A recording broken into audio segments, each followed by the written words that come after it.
end of a football Sunday. We had a very interesting night last night. The Cowboys and the Eagles. All the trash talk came from the coach during the week. Doug Peterson saying, we're going to win that football game. The look on Rex Ryan's face is fascinating. We'll get to it in a minute. Cowboys, Eagles, here we go. Early first quarter. First possession for the Eagles, and here's the one thing you cannot do on the road. And here's these two star linebackers, Van Der Esch and Jalen Smith, vicing Dallas Goedert. Ball pops out. Huge turnover on the early drive by Dallas. We're the first 2 minutes, and the Cowboys have great field position, and they take advantage. 3rd and 2. Look at this play. Ooh, I love it. A little bit of a triple option for this Cowboy offense and Dak Prescott. You've got a give key, you've got a pitch key, and then you get your athlete, Tavon Austin, out in space on a short 3rd and 2. Beautiful design, early touchdown, Dallas. Austin's first rushing touchdown in 2 years. Very next possession for the Eagles. Second verse, same as the first. This time, Wentz goes down. It's DeMarcus Lawrence. DeMarcus Lawrence. The defense set the tone for this whole game. I mean, field position, that's why Dallas blew them out. It leads to this. Zeke Elliott punching it in, and the Cowboys with an early 14-0 lead. Now we're 2 minutes to go in the half. Cowboys are up 21-7 with the ball again. Welcome back, Amari Cooper. How about this move? They motion Amari over, and they go double move. A little slant and go on Douglas. Beautiful design. Look at that suddenness right there. Head. Nice throw by Dak. Amari Cooper heard he doesn't stink. No, and Ezekiel Elliott says he's got moves. I've got moves too. Look at him make people miss. How about this? Brandon Graham, Malcolm Jenkins, you get son. Out in space, Zeke right now. Last night was really special. That swiping the arm by, beautiful run. They kick a field goal. They're up 24-7 now. 4 seconds left in the half. Speaking of field goals, Pat McAfee. No man in the history of the game has hit 3 60-plus yard bombs. Brett Maher from 63 could have been good from 90 down there in Jerry World. Cowboys up by 20 at the half. Then after another Eagles turnover, Cowboys with the football, and they're taking it. And Dak Prescott, take it yourself. Yeah, stamp your night, Dak. A nice pump fake out in the open field there. Huge touchdown. And they remembered the guarantee after the win. When your rival makes a statement that they'll win the game and you disprove that, how does that feel? I told him to shut up, Nana. All right. So what you think he's doing now? Don't ask me about that man no more, bro. Do you feel like you were overconfident coming into this week? No, not at all. Is this the worst loss since you've been here? It's either one or two, yes. All right, and here's more from Zeke Elliott. Honestly, we don't give a bleep what Doug Peterson said. And generally speaking, when someone says that, it means they care a lot. So there's two separate sides to this. There's how this game was decided, and then there's what it means. Let's start with what we saw. The Cowboys have been so inconsistent the last 3 weeks. What did you see from them last night? It looked like Jason Garrett gave the play calling duties back over to Kellen Moore, because this offense looked like it did in the first month. There was more motion, there was more shift, more pre-snap stuff, more creativity, guys out in space and in matchups, and it worked for Dallas, especially early on. What did you say? Well, what I saw is, first off, Doug Peterson set the tone for the whole game. And to me, it's like you see the Cowboys' take on it, that, hey, he guaranteed it. Yeah, but you know what he did? He backed down on what he said. And in his locker room, it's like, whether you said it or not, you put in there that you really don't believe it. So to me, man, pull a Buddy Ryan. If you're gonna say it, double down on it. And number one, my dad would have doubled down and he would have beat Dallas like he always did. This is something right here. Doug Peterson, come on, dude. Like hey, it's like a skunk. You put the skunk out of the box. You can put him back in like he tried to do. Well, that smell is still out there. Dallas had that smell and beat the heck out of you. And to me, but Peterson, that message like, hey, dude, I get it. You won a Super Bowl and all that. Coach Frank Reich might have had something to do with that also. But you're a legend. I'm just telling you right now, man up. Philly wants you to sit back and say, I'm going to beat the hell out of Dallas and go out and do it. Right now, it's like, woo, now he whimpers away. Man, I lost some respect there. All right, so Rex is fired up. Pat, what did you see? Well, I think it's interesting with this Dallas Cowboy team. The inconsistency, like Dan alluded to, is something that is real. I posed a question on the internet, which, by the way, is not the best place to ask questions, but I asked, if Dak and Kellen continue to struggle, should you look elsewhere at the quarterback position? I was assaulted by Cowboys fans. They were completely insulted for me even asking about Dak Prescott not being the Dallas quarterback, because I think I got a chance to see it a little bit last night. High football IQ moves. He checked out of something and moved into something else to make their team look better. There was a moment with Malcolm Jenkins in the end of the game, towards the end of the game, where Malcolm Jenkins was kind of holding him up, and he was like letting him know, like, oh, this is me, Malcolm Jenkins. This is OG Malcolm Jenkins. And Dak Prescott literally said, here's the check that he made that was just absolutely beautiful. High football IQ stuff. Made the offense better with his brain, his arm, and his legs, which is something that's incredible. But the toughness. The Malcolm Jenkins moment where Malcolm was kind of holding him up, right here. and he kind of said to him, like, hey, this is me. This is me. I'm Malcolm Jenkins. I'm OG. Dak, don't play that. Okay? Dak said, get the hell out of my face. The entire offensive line came running over. It was said by Chris Collinsworth last night that he gives a motivational speech to the offense every single week. I would love to be a fly in the wall. But for me, I think I learned a lot about Dak yesterday. I don't think I've been giving him enough credit, enough respect. I think it's about time to pay him. I don't know how much. But if that's a Cowboys team that continues to show up, they're going to be good. But it could also be because the Eagles. Thank you. Maybe not. Maybe an overreaction. It's interesting because just to give you a sense, Pat McAfee on this show last week said the Cowboys would not win another game. Little overreaction. We go one way or the other on this. But here, maybe this is what we can reasonably say. A, they got some help last night, right? They got a bunch of short fields. They took advantage. But when they've got Cooper healthy and Zeke is going, it's a pretty good team. That offense is pretty good, and particularly when the left tackle is back on the field. When they've got their guys, that's a pretty good offense. Yeah, it's a good offense, and especially when they're allowed to do things they want. I mean, like first down last night, they turned around and handed it off to Zeke 21 times. Like that is the exact way that football team wants to and needs to play, is the big offensive line taking control of the football game and turning around, especially early in football games, and being able to hand it off to Zeke, because he is one of those backs that the more you can give it to him early, the better impact it will have third and fourth quarters. And so if they can continue to play that style of football, but the thing is, we have not seen that week to week out of this football team, especially out of Dak at quarterback. And we're going to spend a little more time later this hour on the Eagles side of this, because this was an implosion in a variety of ways, and they're in trouble after back-to-back bad losses. But generally speaking, do we feel good about the Cowboys? It's been such an up and down start to go into the bye 4-3 on top of what suddenly doesn't look like a very good division. I mean, they're going to make the playoffs because that division looks very bad. I think Orlovsky's been saying that for a few weeks. But you have no idea what team's going to show up. If this offense can continue to generate and that defense can continue to just swarm and cause turnovers and set the team up with a good kicker, good punter, good offense, good defense, this team has all the makings to do good. But who knows who's going to show up, Greeny? Nobody. And I don't even think the Cowboys know who's going to show up. I love it when we lead with the kicker and the punter. Okay, so we've got the good 63-yarder, Greeny. Cowboys. That's overrated. Sometimes good, sometimes not. Yesterday, the Green Bay Packers made a statement. Listen, if you could describe what the Eagles did as an implosion, you could call this an explosion. Raiders and the Packers.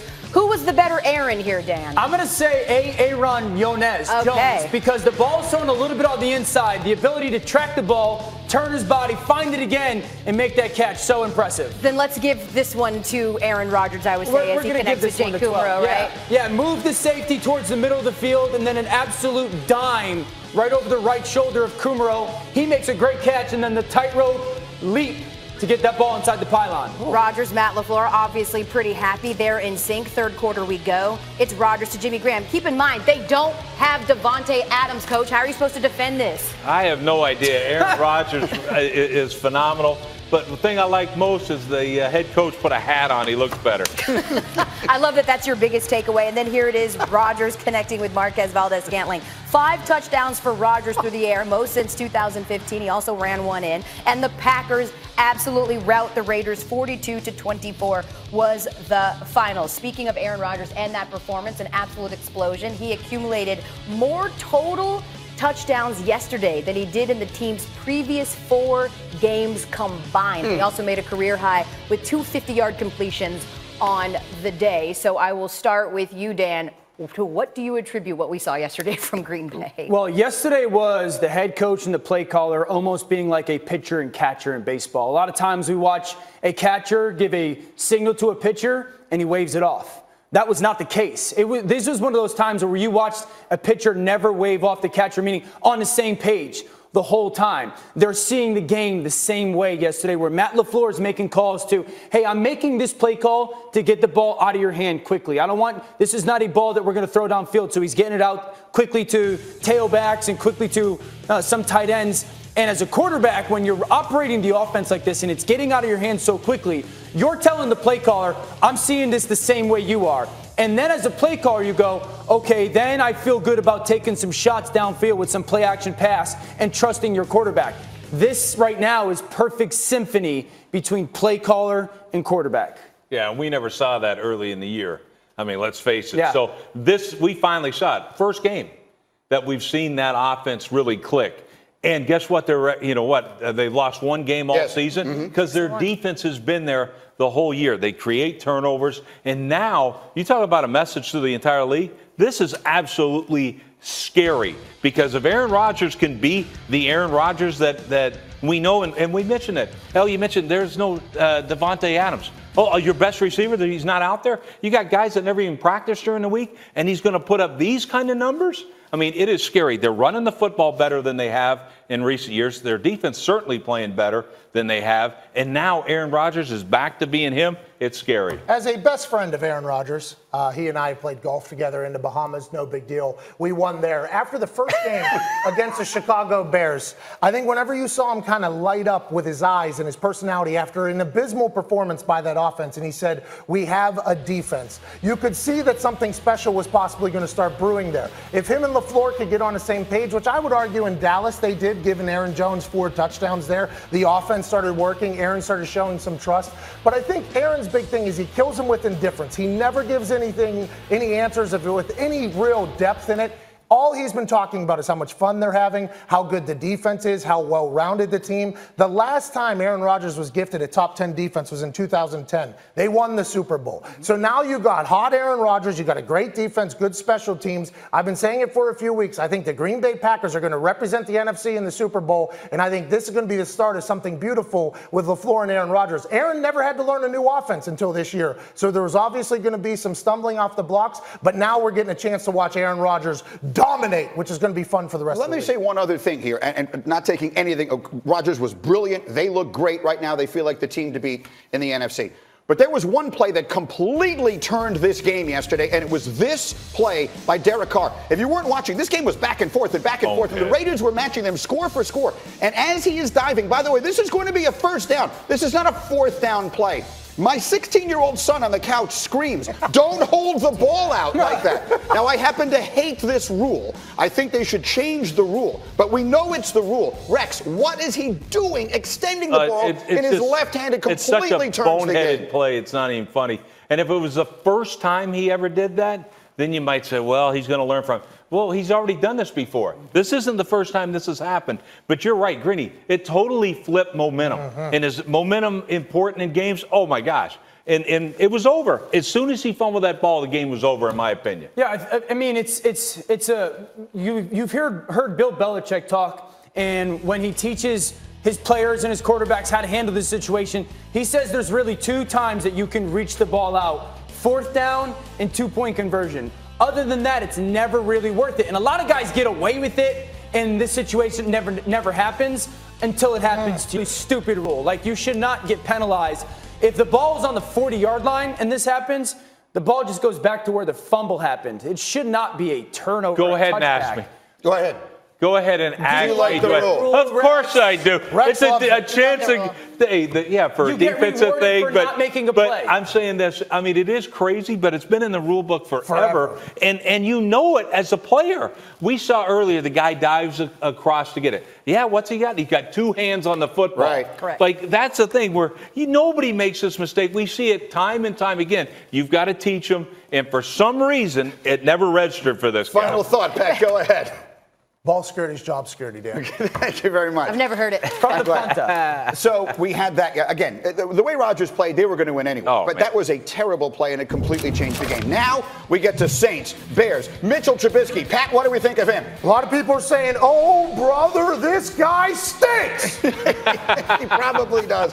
That's Trubisky back from the injury, and he was just awful throwing the ball to no one. They've got a punt block there, so now it's 2-0, and here's Trubisky. And Dan, he's got a man open. Yeah, and this is the story right now for Mitchell Trubisky is too many misses to open receivers in the NFL. Those have to be completions. He threw 23 passes in the first half. They had 78 yards. Middle of the third. How about this play for the Saints? You don't see this often. It is the handoff to the fullback and then allow him two-run speed option on the defensive end. I love that. You get your fullback going horizontally, hand it off to him, you put Floyd in a bind, and then he pitches to Taysom Hill, the Mr. Do-It-All for the New Orleans Saints. Yeah, here's Taysom Hill doing it all again, this time taking it in for the score. It's 26-10. We've seen this little screen from the Saints before. They motion him over, get blockers out in front, big body touchdown. And then Trubisky again. Pat McAfee, your observation? A lot of people in Chicago saying, this guy stinks. Wait for it. It's very hard to argue. Matt Nagy, what's going on with your quarterback? Being 3-3, here's what I'll tell them. You ready? I'll just tell you. I talk about the horse blinders and the earmuffs. Don't listen to anything outside, because right now it's not going to be good. You know. Yes, it's not. Accurate. Let's start that not so good part right now. Let's start by making it reasonable. Mitchell Trubisky will always be the guy the Bears traded up to take in front of Patrick Mahomes and Deshaun Watson. Nothing is going to change that. Yeah. That doesn't, however, have to impact our judgment of how good or bad he is. Why did he look so awful yesterday? Well, mechanically, he's a mess. And that's been the story of his season, is his feet are all over the place. He's the only quarterback that throws with both feet off the ground, and it affects his accuracy so much. The best way to describe him right now and the impact he's having on the football team, because Matt Nagy is now getting too creative with stuff. Like, he's trying to find ways to have something positive happen for this offense, and they're getting too kind of tricky or too cute, and they can't turn to anything for this offense that they go, you know what, when things aren't going well, we can go do this, and it's affecting their play calling. I guess the best analogy I have is, like, right now, Mitchell Trubisky's a zit. Like, you're trying to find, it's a bad situation, and you're trying any way you can to cover it up, and that cover-up is only making things worse with that situation. Some zinc oxide or whatever you want to put on this zit might be to run the football. What the hell? They don't run the football anymore. They can't. And to me, I mean, you got a struggling quarterback. Hey, I'm not the smartest cat of all time, but when we struggle, we ran the football down your throat. And that's what you got to do right now. This kid is playing with zero confidence. And when you look at it, hey, the GM was the guru. He got GM of the year or the decade or whatever, because Mitch Trubisky was Maserati Mitch. Yeah, well, guess what? We got to go back. The kids lost confidence. You got to find a way to get confidence, and the way you do that is run the football and put it in somebody else's hand. And by the way, sit back and say, "Come on, let's go." How about this? Yesterday, he's coming off of being out with the dislocated shoulder and the torn labrum. They ran the ball the least amount of times in a game ever in the history of their organization, 7 times. But that's exactly what I'm talking about. That's not great, Bob. I mean, obviously, those types of numbers aren't great, especially in Chicago. And I think you're always going to have buyer's remorse whenever you draft a guy ahead of 3 potential MVP candidates. And you also got to add in Christian McCaffrey, who he was drafted ahead of, who has been dominating football this year. But with that being said, earlier in the year, we were talking about this defense being this 2000 Ravens, 85 Bears defense. They were wrecking games. They were all of these things. It feels as if that defense has lost their soul, almost like they lost their drive to succeed, because they know if they get the ball on the offensive side, they're not going to do anything. I mentioned this about the Cowboys, about trading for a quarterback. I often wonder if Cam Newton, who in the Carolina Panthers have been unbeatable without him playing, coming back from a Mrs. Frank injury, if he was to get traded to the Bears, would they be better immediately? I say yes. I think that is an accurate thing, and I think Bears fans would all be excited about that as well.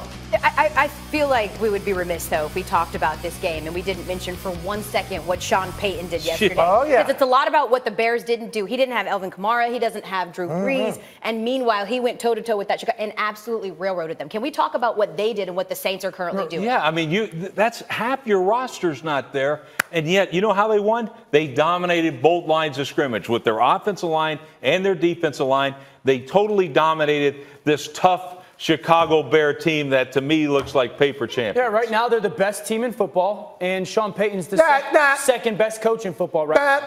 Who's the first? Belichick. I'm not. Okay.